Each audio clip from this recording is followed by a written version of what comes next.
Hello बच्चों, आज आपके सामने मैं प्रस्तुत हूँ संस्कृत का चैप्टर 5 नीलवर्णः शृगालः कहानी लेकर। यह कहानी पंचतंत्र से ली गई है और हमारे पंचतंत्र की हर एक कहानी एक न एक नई सीख दे जाती है हमें, क्योंकि उनमें पशु और पक्षियों के द्वारा जीवन के अनुभव जो हैं उनके बारे में बताया जाता है। पशु पक्षियों के द्वारा हमें कोई ना कोई एक नई सीख दी जाती है। तो शुरू करते हैं। कस्मिंश्चित् वने प्रचंड नाम शृगालः वसति स्म। किसी वन में प्रचंड नाम का सियार रहता था। एकस्मिन् दिने वने भ्रमणं सः भोजनाय किमपि न प्राप्तवान्। एक दिन वन में भ्रमण करते हुए उसे खाने के लिए कुछ भी प्राप्त नहीं हुआ। क्षुधा पीड़ितः सः नगरं प्रति अगच्छत्। भूख से पीड़ित, क्षुधा पीड़ित मतलब भूख से पीड़ित होकर, परेशान होकर वह नगर आ गया। शृगालः दृष्ट्वा कुक्कुरः तं प्रति अन्वधावन्, यानी कि शियार को देखकर कुत्ते उसके पीछे दौड़े। कुक्कुरेभ्यः भीतः सः महता वेगेन अधावत्। सः प्राणरक्षार्थं कश्चित् रजकस्य गृहे प्रविशत्। कुत्तों की डर से, कुत्तों को देखकर सियार डर के कारण बहुत वेग के साथ यानी बड़ी तेजी से दौड़ा और अपने प्राणों की रक्षा के लिए वह एक धोबी के घर में प्रवेश कर गया। तत् एकस्मिन् नीलरसपूर्ण पात्रे च अपतत, कि वहां पर एक नील रसपूर्ण पात्र यानी नीले रंग के रस से भरा हुआ एक पात्र रखा हुआ था, एक बर्तन रखा हुआ था बड़ा सा। कुक्कुरः अपि तम् एकस्मिन् नीलरसपूर्णपात्रे च अपतत्। कुक्कुरः अपि तम् अदृष्ट्वा अन्यत्र अगच्छत्। उसी में जाकर सियार जो है, जो नील रस का पात्र था, उसमें जाकर सियार गिर जाता है, छुप जाता है, छुपने की कोशिश करता है। उसके बाद कुत्ते जो आते हैं, कुत्ते वहाँ पर सियार को नहीं देखते हैं और सियार को न देखकर कुत्ते वहाँ से चले जाते हैं। नीलरसपात्रात् बहिरागत्य सः आत्मानं नीलवर्णीय दृष्ट्वा चकित अभवत्। जब वह नीलवर्ण पात्र से बाहर निकलता है, नीले रंग के रस से जब बाहर निकलता है, तो सियार खुद को देखकर, नीले रंग में देखकर चकित हो जाता है। तत् पलयित्वा सः शीघ्रमेव वनम् अगच्छत्। वह तुरंत भागते हुए बड़ी तेजी से, जल्दी से वन आ जाता है, वन की ओर भाग आता है कि क्या हो गया, डर जाता है वहां से कुत्तों की वजह से। तम नीलवर्णम दृष्ट्वा वन्य पशवः भयात् इतस्ततः अधावन्। उसके नीले रंग को देखकर जब वो वहाँ वन में पहुँचता है, तो वन में क्या होता है उसको बताया गया है आगे, कि उसके नीले रंग को देखकर वन के सभी जानवर डर से भागने लगे। भयाव्याकुलान् इतस्ततः पलायमानान् च पशून् दृष्ट्वा स प्रसन्नः अभवत्। सभी जानवरों को, भय से व्याकुल जानवरों को यहाँ वहाँ भागते हुए देखकर सियार जो है खुश होने लगा। सियार को खुशी हुई कि हाँ, लोग मुझसे डर रहे हैं। सर्वान् संबोध्य प्रचंडः वदति माँ भैंसी माँ भैंसी। सबको, और प्रचंड देख के इधर उधर भाग रहे थे जब सब लोग, उनको देखकर सियार ने संबोधित किया, सबको प्रचंड आवाज में संबोधित किया और बोला, मत डरो मत डरो। माँ भैंसी मतलब मत डरो मत डरो। आगच्छतु सर्वे मम वचनानि च शृण्वन्तु, यानी कि आइए और सब लोग मेरी वाणी को, मेरे वचनों को सुनिए, सब आओ और मेरे वचनों को सुनो, ऐसा कहता है सियार। तस्य तद्वचनं श्रुत्वा भीताः पशवः शनैः शनैः तस्य समीपम् अगच्छत्। उसकी इस आवाज़ को सुनकर जो डरे हुए पशु थे, उनको थोड़ा सा आराम मिला, उन्हें लगा कि चलो नॉर्मल, कोई बड़ी बात नहीं है, और वो धीरे धीरे उसके समीप आ जाते हैं। सारे पशु उस सियार के समीप आते हैं। प्रचंडः सर्वान् संबोध्य अवदत्। प्रचंड प्रचंड आवाज में यानी भयंकर आवाज में उसने सबको संबोधित किया, सबको बोला। क्या बोला ये आगे देखते हैं हम। भगवत्या वनदेव्या अहम वनस्यास्य राजपदे नियुक्त अस्मि, यानी भगवती वन देवी ने स्वयं मेरा राज तिलक किया है, मुझे राजपद पर नियुक्त किया है। वन देवी माम आदिशति, वन देवी ने मुझे आदेश दिया है।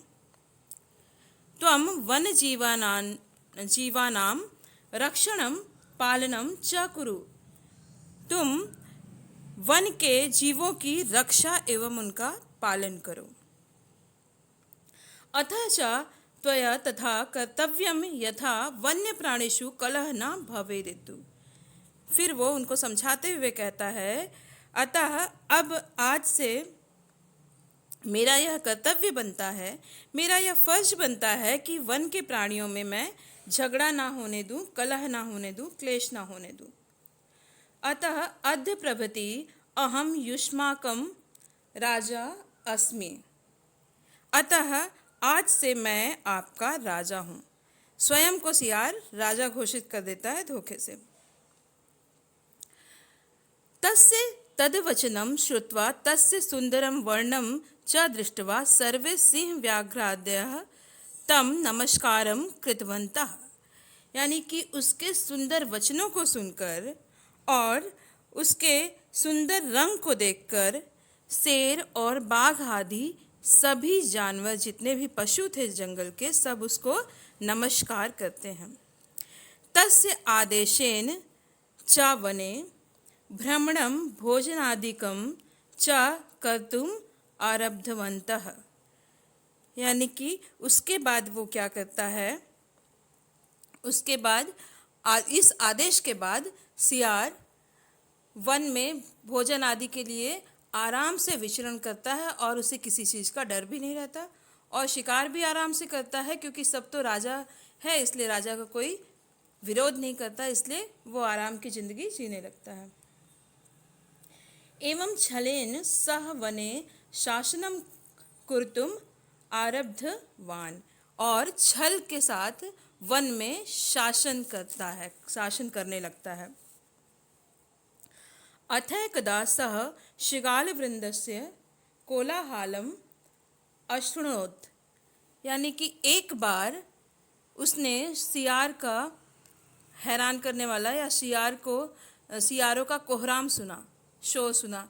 आपने सुना होगा सियार एक साथ जब इकट्ठे होते हैं तो एक अजीब सी आवाज़ निकालते हैं, उस आवाज़ को सियार ने सुना। और सियारों का ये प्रवृत्ति होती है, उनकी आदत होती है कि अगर एक सियार चिल्लाएगा तो उसके साथ सारे के सारे शिगाल जो हैं वो चिल्लाने लगते हैं। तो इस प्रवृत्ति की वजह से उसने जब सियारों का शोर सुना तो उसने क्या हुआ, शब्द सुनकर तेषां शब्दः श्रुत्वा सह पुलकित अभवत्, उस शब्दों को सुनकर, सियारों के शब्दों को सुनकर वह पुलकित हो गया, यानी उसके अंदर एक खुशी की लहर दौड़ गई और एक अजीब सा आनंद छा गया उसे। तेन विस्मितः यत् सः वस्तुतः शृगालः एवः, तब उसे याद आया कि वस्तुतः असल में वह एक सियार है और ठगी की वजह से वन का राजा हो गया है। वच्च कत्वेन च वनस्य राजा अभवत्, और वह ठगी की वजह से वन का राजा हो गया है। प्रसन्नतया सोऽपि उत्थाय उच्च स्वरेण च शब्दम कर, अत्यधिक प्रसन्नता की वजह से वो भूल जाता है कि इस समय वह राजा बना हुआ है और वह सियार का रूप नहीं है उसका। अत्यधिक प्रसन्नता की वजह से वह ऊंचे स्वर में सियारों की आवाज़ करने लगता है और सियारों के साथ चिल्लाने लगता है।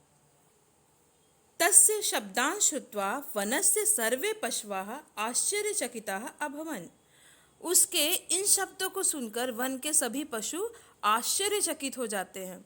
सभी पशु जो है आश्चर्यचकित हो गए और उसकी ओर देखने लगे कि ये तो सियार की आवाज़ आ रही है। ते अकथयन्, उन्होंने, जो वन के सारे पशु थे, उन्होंने कहा, अहो अनेन धूतेन श्रृगालेन वयम वंचिताः। अरे यह तो धूत श्रृगाल है, वह सियार है ये धूत जिसने हमें ठगा हुआ है। वन्य प्राणिनाम इमं मतः ज्ञात्वा झटिति एवं व्याघ्रः तं वंचकं श्रृगाल व्यापद्यामास। सत्यमेव उक्तम। वन के प्राणियों ने यह जानते ही, जैसे ही वन के प्राणियों को, सारे पशुओं को पता चला कि वो सियार है और इनको बेवकूफ़ बना रहा था, अभी तक ठग कर राजा बना हुआ था, सारे प्राणियों ने मिलकर जल्दी से बाघ आदि को बताया और सबने मिलकर सियार को मार डाला। यानी उसको अपनी करनी का फल मिला, झूठ बोलने का फल मिला उसे। सत्यमेव उक्तम कि सत्य ही कहा है। सर्वस्य ही परीक्षन्ते स्वभावानेतरे गुणा। सर्वस्य ही परीक्षन्ते यानी सभी के स्वभाव से ही परीक्षा की जाती है। सभी की परीक्षा उसके स्वभाव से ही की जाती है। नेतरे गुणः, दूसरे गुणों से नहीं। आदित्य ही गुणान सर्वान स्वभावो मूर्धन वर्तते। यानी कि क्योंकि अन्य गुणों को छोड़कर, नेतरे गुणा आदित्य ही गुणान सर्वान स्वभावो मूर्धन वर्तते, अन्य गुणों को छोड़कर सबसे पहले स्वभाव ही मस्तक पर अर्थात शीश पर हमारे सामने प्रतीत होता है। इसलिए सभी की परीक्षा हमेशा स्वभाव से होती है, दूसरे गुणों से नहीं। सियार का स्वभाव था उसका आवाज़ करना, और वो अपने स्वभाव की वजह से ही पहचाना गया, उसकी मौत हुई। ये चैप्टर यहीं ख़त्म होता है। कोई भी प्रश्न है तो कमेंट करके आप बताइएगा। धन्यवाद।